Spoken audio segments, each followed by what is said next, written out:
আজকে তোমাদেরকে দেখাবো ঘরোয়া স্টাইলে কিভাবে কম তেল মশলা ছাড়া তোমরা এই চিকেনের রেসিপিটা করতে পারবে।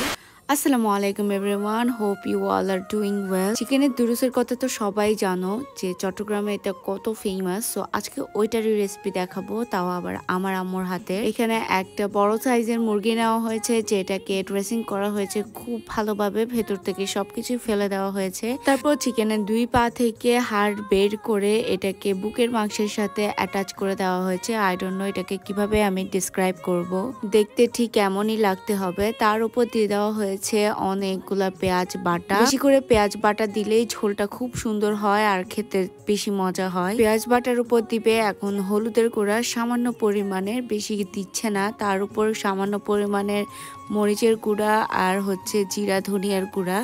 তার উপর দিয়ে দেওয়া হচ্ছে আদা রসুন বাটা। আর এই সব মশলাকে ভালোভাবে হচ্ছে চিকেনের গায়ে মেখে নিচ্ছে। অ্যান্ড মেক শিওর যে তোমরা চিকেনের মশলাটা একদম ভেতরেও মাখো, যাতে সব জায়গায় যায়। তারপর মাখানো চিকেনের গায়ে কিছুটা তেল আর হচ্ছে গোটা মশলা দিতে হবে, যেখানে তেজপাতা, এলাচ আর দারচিনি, সাথে কিছুটা লবণ পরিমাণ মতো দিয়েই আবার মাখিয়ে নিতে হবে। আর হাতটা ধোয়া পানিও দিতে হবে, যাতে হাতে লেগে থাকা মশলাগুলো ওই পাত্রে যায়। তারপর আরো কিছুটা পানি দিতে হবে, যেটুকু পরিমাণ ঝোল চাও, বেশি না দেওয়াটাই ভালো। তার উপর হচ্ছে দুধও দিতে হবে সমান পরিমাণের।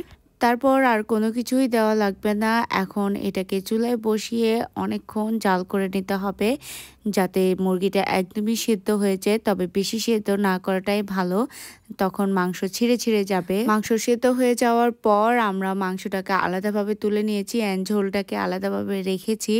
এখন একটা পাত্রে কিছুটা তেল দিয়ে দিব, আর তেল দিয়েই মাংসটাকে মুরগিটাকে ভালোভাবে ভেজে নেব, যাতে একটা লাল লাল ইফেক্ট দেয়। সো সুন্দরভাবে এপিট ওপিট করে দুপাশেই ভেজে নিতে হবে। এখন হলো ফাইনাল স্টেপ, যেখানে ভাজা মাংসটাকে ঝোলের মধ্যে আবারও দিতে হবে অ্যান্ড 2 টেবিল স্পুন মিল্ক পাউডারও দেওয়া হয়েছে। তারপর এটাকে আবারও একটু জাল করে নিচ্ছে। জাল করলেই আমাদের রেসিপি রেডি। তোমরা চাইলে খুবই সহজে এটা রেডি করতে পারো, ঝটপট একটা recipe. That is it for today guys. আল্লাহ হাফেজ।